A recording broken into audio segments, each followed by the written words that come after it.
জনরোষে হাসিনা পতনের ২ বছর, জুলাই স্মৃতি জাদুঘর উদ্বোধন, সব কৃতিত্ব জনগণকে দিলেন প্রধানমন্ত্রী। ২০২৪ সালের গণ অভ্যুত্থান কোনো একক ব্যক্তি, গোষ্ঠী কিংবা দলের নয়।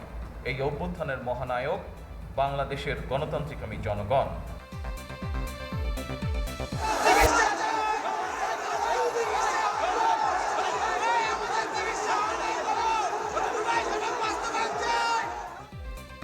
গণ অভ্যুত্থান দিবসের অনুষ্ঠানে হট্টগোল, বিশৃঙ্খলা, প্রামাণ্যচিত্র ইতিহাস বিকৃতি, রাষ্ট্রপতির ক্ষোভ। ডকুমেন্টারিতে অনেক ভুল আছে। প্রথম ভুল আমি দেখেছি, সেখানে তো আবু সাইদের ছবিই নাই। আবু সাইদ এই বিপ্লবের প্রতিচ্ছবি। জুলাই গণ অভ্যুত্থান স্মরণে রাজধানীতে ১১ দলের সমাবেশ, আরেকটি বিপ্লব অনিবার্য বলছেন জামায়াত আমির। প্রিয় দেশবাসী, আপনারা প্রস্তুত হন। সব থেকে মনে হচ্ছে আরেকটা অনিবার্য বিপ্লব আসন্ন। এই বিপ্লবের জন্য আমি আপনাদের সবাইকে প্রস্তুতি নিতে আহ্বান জানাচ্ছি।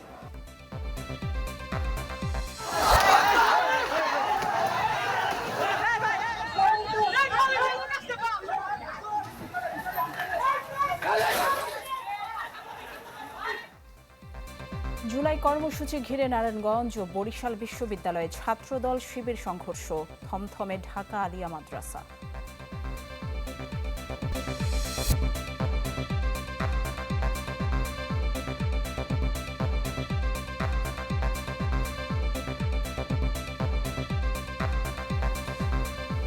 দর্শক আমন্ত্রণ চ্যানেল 24-এর রাত 10টার খবরে। শুনছিলেন সিলন ফ্যামিলি একেএস সংবাদ শিরোনাম। দুঃখিত, আপনাদের সাথে আছি আমরা দুজন, আমি আতিকুর রহমান এবং আমি ফারজানা আলিশি।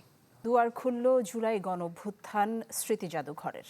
সকালের উদ্বোধন করেন প্রধানমন্ত্রী তারেক রহমান। ঘুরে দেখেন স্মৃতি জাদুঘরের বিভিন্ন অংশ। পরে প্রধানমন্ত্রী বলেন, এই জাদুঘর একক দল বা ব্যক্তির রাজনৈতিক ভাষ্য প্রতিষ্ঠার স্থান হবে না।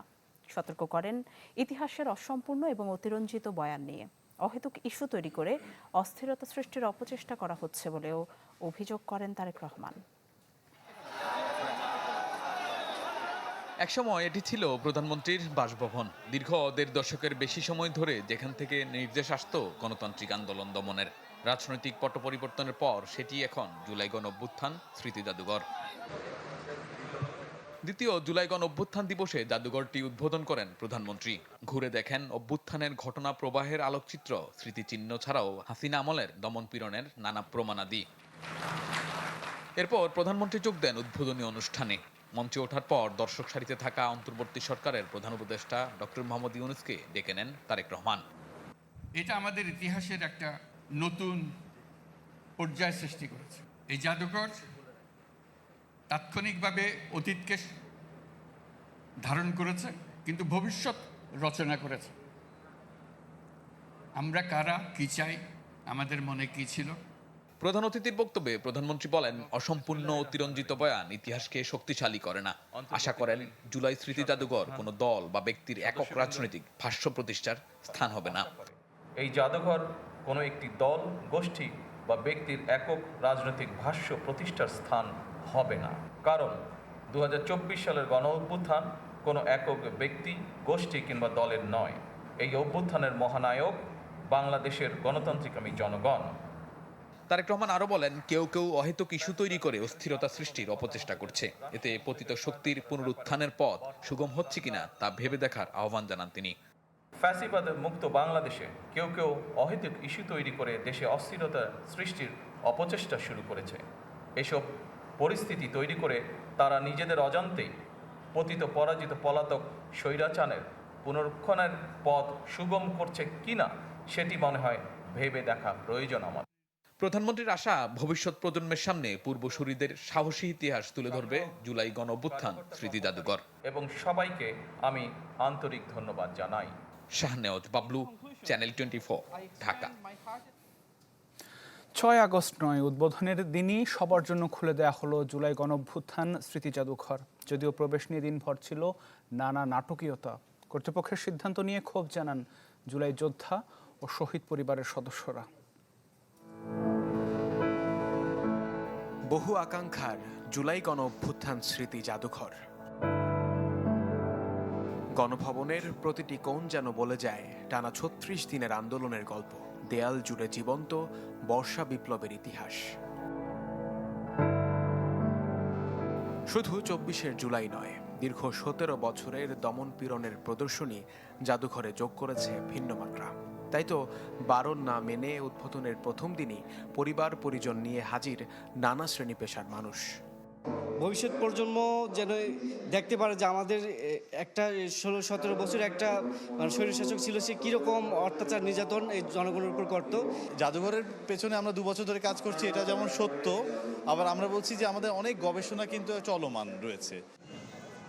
এদিন জুলাইয়ের প্রেরণায় গণতান্ত্রিক বাংলাদেশের ধারাবাহিকতা অব্যাহত রাখবার আশা করেন মন্ত্রী পরিষদের সদস্যরা। জুলাই হচ্ছে আমাদের গণতন্ত্রের, এবং জুলাইয়ের এই অর্জন হচ্ছে সারা বাংলাদেশের। সুতরাং সারা বাংলাদেশের মানুষ জুলাইকে ধারণ করে। দায়িত্বটুকু আমরা কখনো যেন এড়িয়ে না যাই, তাদের পাশে থাকি এবং তাদের স্মৃতিকে ধরে রেখেই ভবিষ্যৎ পথটা পাড়ি দিই। যদিও জাদুঘরে প্রবেশ ঘিরে সকাল থেকেই ছিল ধোঁয়াশা। প্রধানমন্ত্রী উদ্বোধনের পর কেন এটি সবার জন্য উন্মুক্ত করা হলো না তা নিয়েও ক্ষোভ জানান কেউ কেউ। আমার ছেলে 19শে জুলাইতে গুলি খেয়েছে, 20শে জুলাইতে মারা গেছে, তাহলে কেন আমরা শহীদ পরিবার হয়ে কেন আমরা এখানে আসতে পারবো না? আজকে আমরা দেখতে পারলাম না, ফ্যামিলি নিয়ে আসলাম, কিন্তু বাচ্চা সবার মন খারাপ। আগেই বলা হয়েছিল ৬ আগস্ট থেকে সবার জন্য উন্মুক্ত হবে প্রাঙ্গণ। টিকিট কাটতে হবে অনলাইনে, জানিয়ে মিশ্র প্রতিক্রিয়া সাধারণের। শুনতেছি অনলাইনে টিকিট কাটতে হবে, কিন্তু আমরা অনলাইন টিকিটে তো অনেক ঝামেলা। আজকে আমাদের গেট খুলে দিবে না কেন? আমরা কত দূর থেকে আসছি, এটা কি ব্যবসা? কোনো টিকিট চলবে না। ৫ আগস্ট সরকারি ছুটির দিন হওয়ায় জুলাই জাদুঘর নিয়ে আগ্রহ ছিল মানুষের। সেখানে একটি বিজ্ঞপ্তি দিয়ে দুপুরে জুলাই যোদ্ধা ও গণমাধ্যম কর্মীদের প্রবেশের কথা জানায় কর্তৃপক্ষ। সেই অপেক্ষা শেষ হয় বিকেলে। বৃষ্টিতে ভিজে অপেক্ষা করতে দেখা যায় জুলাই আহত ও শহীদ পরিবারের সদস্যদের। মুহাজির হক, চ্যানেল 24, ঢাকা। জুলাই গণ অভ্যুত্থান দিবসের অনুষ্ঠানে রাষ্ট্রপতির সামনেই হলো চরম হট্টগোল। প্রামাণ্যচিত্রে অসঙ্গতি ও ইতিহাস বিকৃতির অভিযোগ তুলে ক্ষোভ জানান এনসিপি নেতারা। বিশৃঙ্খল পরিস্থিতিতে অনুষ্ঠান স্থল ছেড়ে যান বিদেশি কূটনীতিকরা। হট্টগোলের ঘটনায় ক্ষোভ জানিয়ে রাষ্ট্রপতি বলেন, প্রামাণ্যচিত্রে অনেক ভুল রয়েছে। যেখানে আবু সাঈদের ছবি নেই, সেটি কোনো প্রামাণ্যচিত্র নয়।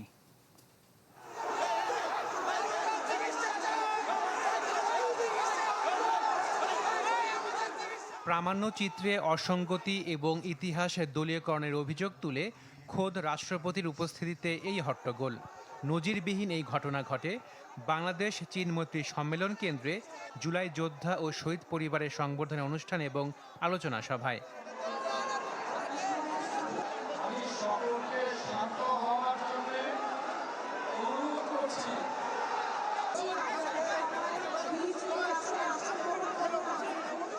আগুনে যেন ঘি ঢালেন মুক্তিযুদ্ধ বিষয়ক প্রতিমন্ত্রী ইশরাক হোসেন।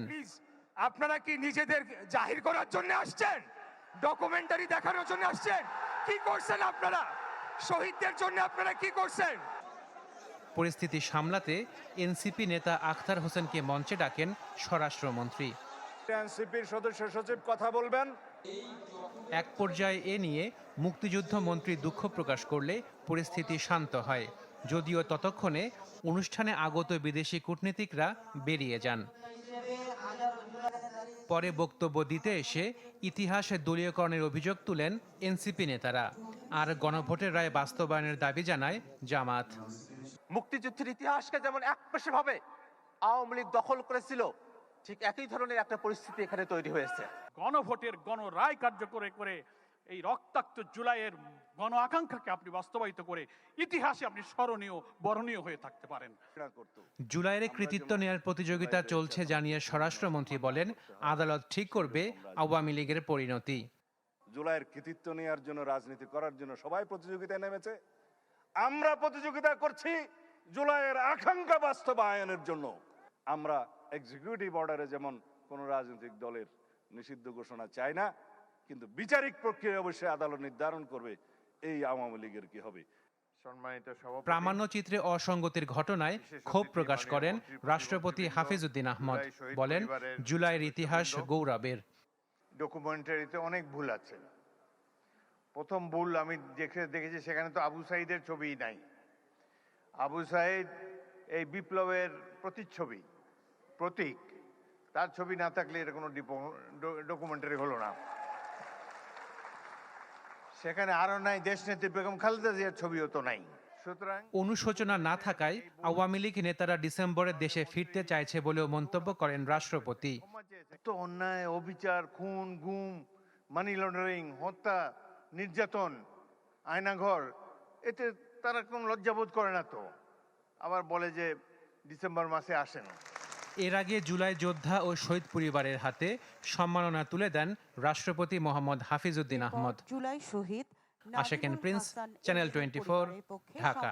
দেশে আরেকটি বিপ্লব অনিবার্য, এমন মন্তব্য করে দেশবাসীকে প্রস্তুতি নেওয়ার আহ্বান জানিয়েছেন জামাত আমির ডাক্তার শফিকুর রহমান।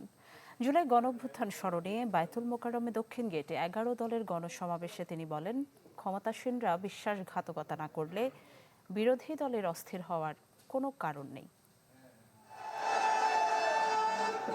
জুলাই গণঅভ্যুত্থানের দ্বিতীয় বার্ষিকীতে রাজধানীর বায়তুল মোকাররমের দক্ষিণ গেটে 11 দলীয় ঐক্যের এই গণসমাবেশ।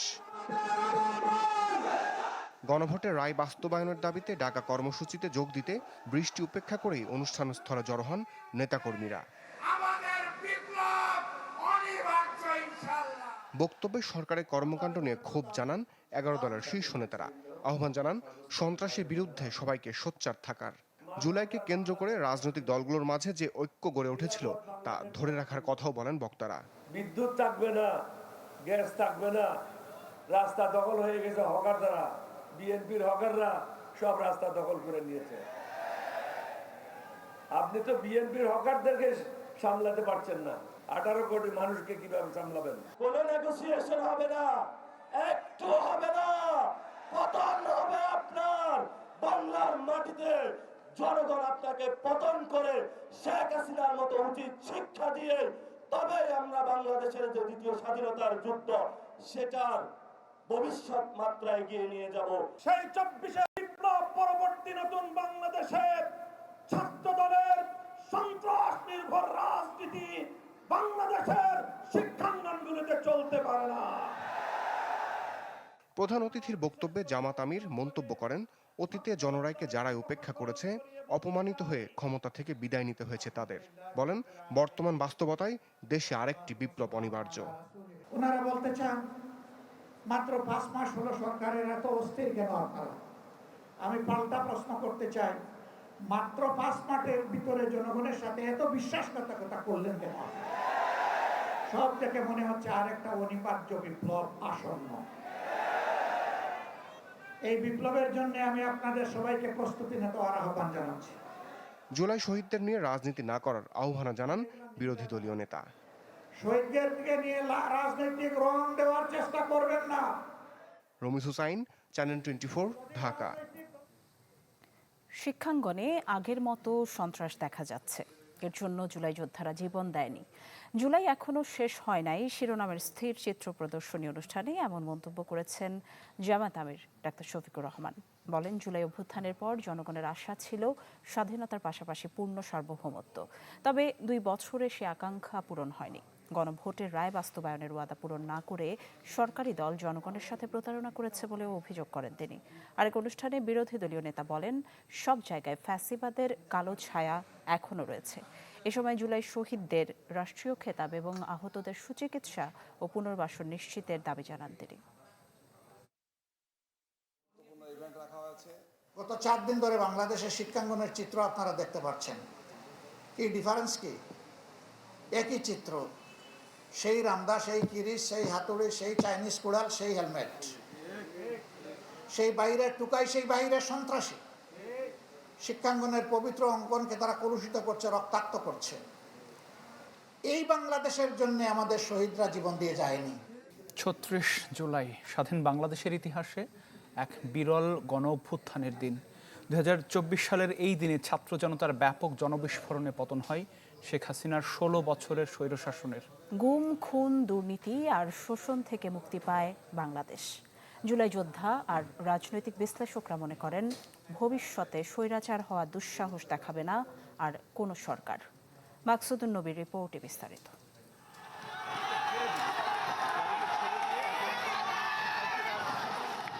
একটি সিজদা, আমরা দেখতে পাচ্ছি সেনার সদস্যরা তাদেরকে রাস্তা ছেড়ে দিল। একটি রক্তক্ষয়ী বিপ্লব জয়ের প্রথম মুহূর্ত।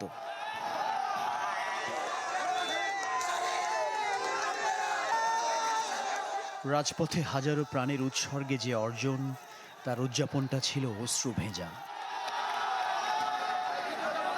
অগ্নিগর্ভ হয়ে ওঠা শহরটা ভেসেছিল বাঁধ ভাঙা উল্লাসে, যেন নতুন করে পাওয়া স্বাধীনতার স্বাদ।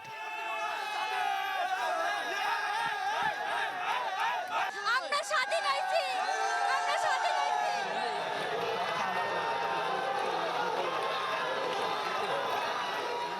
5 আগস্টের কঠোর কারফিউ ভেঙে ছাত্র জনতার ঢল নামে রাজপথে, যেন মৌচাকে ঢিলের আঘাতে ঝাঁকে ঝাঁকে বিক্ষুব্ধ মৌমাছিরা পিছু নিয়েছিল অভিন্ন শত্রুর।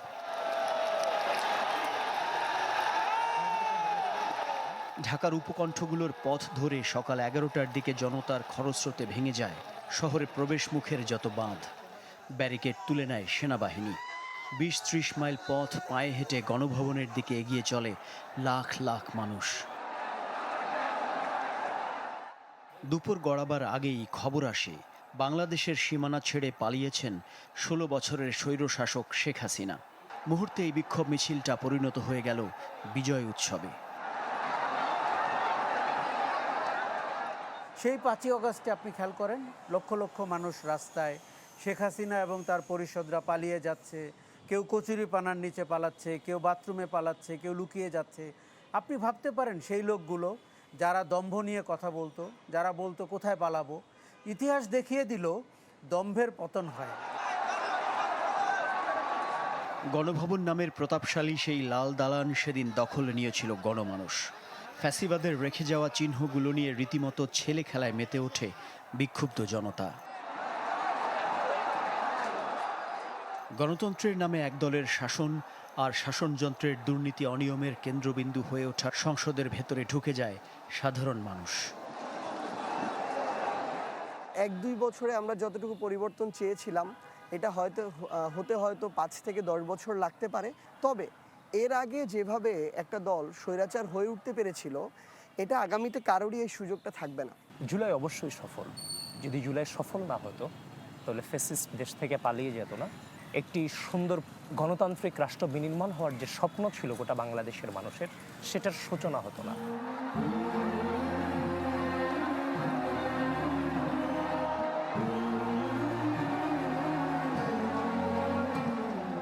যুগে যুগে একনায়কদের ক্ষমতার জবনিকাপাত যেভাবে হয়েছে, ঠিক যেন সেই পথ ধরে শেখ হাসিনা সরকারের সমাপ্তি। তবে বাংলাদেশের বুকে 36 জুলাইয়ের কাব্য লিখতে লাল কালি খরচ হয়ে গেছে অনেক অনেক ঋণ জমেছে 1400 শহীদ আর অঙ্গ হারানো হাজারো যোদ্ধার কাছে। সে ঋণ কতটুকু পরিশোধ হলো, এ প্রশ্ন নিরুত্তর রেখেই শুরু হলো জুলাই গণঅভ্যুত্থানের 3য় বছর। মাকসুদুন নবী, চ্যানেল 24, ঢাকা। জুলাই গণঅভ্যুত্থানের 2 বছর পূর্তিতে সারা দেশে ছিল নানা আয়োজন। শ্রদ্ধার ফুলে ফুলে ছেয়ে যায় শহীদ স্মৃতিস্তম্ভ। সবারই প্রত্যাশা আগামীর বাংলাদেশ হবে বৈষম্যহীন ও দুর্নীতিমুক্ত।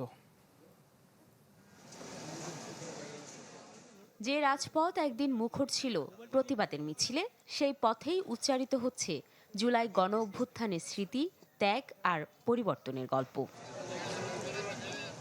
দিনটি ঘিরে শ্রদ্ধার ফুলে ছেয়ে যায় বন্দরনগরী চট্টগ্রামের জুলাই স্মৃতিস্তম্ভ। এ সময় ভূমি ও পার্বত্য চট্টগ্রাম বিষয়ক প্রতিমন্ত্রী বলেন, সরকার জুলাই চেতনার আলোকে সব সংস্কার করছে, সংবিধানেও থাকছে তার প্রতিফলন। খুলনার শিববাড়ি মোড়ে জুলাই স্মৃতিস্তম্ভে শ্রদ্ধা জানান শহীদ পরিবারের সদস্য ও আহতরা। যাদের আত্মত্যাগে এসেছে নতুন বাংলাদেশ, তা যেন বৈষম্যমুক্ত হয়, এই প্রত্যাশা সবার। প্রত্যেকের জায়গা থেকে আমাদের অপ্রাপ্তি যেগুলো আছে সেগুলো পূরণ করার জন্য ভূমিকা পালন করবে 2 বছর পূর্তিতে। এই 2 বছরে এসে আমরা আমাদের পুরোনোর দিকে তাকাই বা পিছনের দিকে তাকাই, তাহলে আমরা আমাদের যে আশা আকাঙ্ক্ষা তার কিঞ্চিত অংশ আমরা এখনো পর্যন্ত পূরণ করতে পারিনি। জুলাই গণঅভ্যুত্থানের 2 বছর পূর্তিতে রাজশাহীতেও চলে নানা কর্মসূচি। ভূমিমন্ত্রী ছাড়াও সরকারি বেসরকারি প্রতিষ্ঠান থেকে শ্রদ্ধা জানাতে আসেন অনেকেই। আমি চাই যে আমার ছেলে যারা হত্যা করেছে তাদের যেন উপযুক্ত বিচার হয়, বাংলাদেশের প্রতিটা মানুষের কাছে আশাবিন্দু যে আমরা বাংলাদেশকে একটি দুর্নীতিমুক্ত এবং বৈষম্যহীন বাংলাদেশ যেন গড়তে পারি। প্রত্যেকটা আন্দোলনকারী সন্তানেরা তাদেরকে 1971-এর মতো বীর মুক্তিযোদ্ধার মতো তাদেরকে সর্বোচ্চ সম্মান এবং সকল কিছু ভাতা প্রদান এবং চাকুরির ক্ষেত্রে অগ্রাধিকার দেওয়া হবে। গণঅভ্যুত্থান দিবসের আয়োজন ছিল রংপুরেও। ফুলে ফুলে ছেয়ে যায় স্মৃতিস্তম্ভ। বর্ণাঢ্য র্যালি বের করা হয় বেগম রোকেয়া বিশ্ববিদ্যালয় থেকে। আর বরিশাল ও ময়মনসিংহে স্মৃতিস্তম্ভে শ্রদ্ধা জানান রাজনীতিবিদ, পেশাজীবী ও প্রশাসনের কর্মকর্তা সহ অনেকেই। শহীদের রক্তের মর্যাদা প্রতিষ্ঠা করার জন্য দেশের অর্জিত গণতন্ত্রকে আমরা প্রাতিষ্ঠানিক রূপ দেওয়ার জন্য দৃঢ় প্রতিজ্ঞ থাকব। এই জাতি এই জুলাইকে কখনোই ভুলবে না। জুলাইয়ের স্পিরিটকে ধারণ করে জাতি তার এই দেশকে এগিয়ে নিয়ে যাবে। আমরা ছাত্র শিক্ষক সবাই মিলে আমরা একত্র হয়েছি এবং এই অনুষ্ঠানগুলো পালন করতেছি, যাতে ভবিষ্যৎ প্রজন্ম জানতে পারে, দেখতে পারে যে জুলাই গণঅভ্যুত্থান কী ছিল। জাহাঙ্গীরনগর বিশ্ববিদ্যালয়ে হয় জুলাই আপরাইজিং রান 2026। অংশ নেন শিক্ষক, শিক্ষার্থী সহ প্রায় 1000 রানার। সরাবান তহুরা জিনিয়া, চ্যানেল 24। জুলাই কর্মসূচি ঘিরে ছাত্রদল শিবিরের সংঘর্ষের রণক্ষেত্র নারায়ণগঞ্জের তোলারাম কলেজ। বরিশাল বিশ্ববিদ্যালয়ের সংঘাতে জড়িয়েছে সংগঠন দুটি। এতে আহত হয়েছেন বেশ কয়েকজন। এদিকে ছাত্রদল শিবিরের ভয়াবহ সংঘর্ষের পরদিন থমথমে ঢাকা আলিয়া মাদ্রাসা।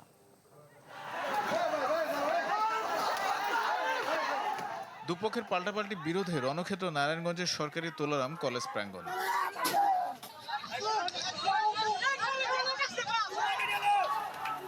জুলাই অভ্যুত্থান দিবসে কলেজ কর্তৃপক্ষের অনুষ্ঠানে শিবির নেতাদের বক্তব্য দিতে না দেয়ায় শুরু হয় তর্ক। এক পর্যায়ে ছাত্রদলের সাথে বাধে সংঘর্ষ। লাঠিসোঁটা আর ইটপাটকেল নিক্ষেপের সাথে চলতে থাকে পাল্টাপাল্টি ধাওয়া। খবর পেয়ে পুলিশ ঘটনাস্থলে পৌঁছে পরিস্থিতি নিয়ন্ত্রণে আনে।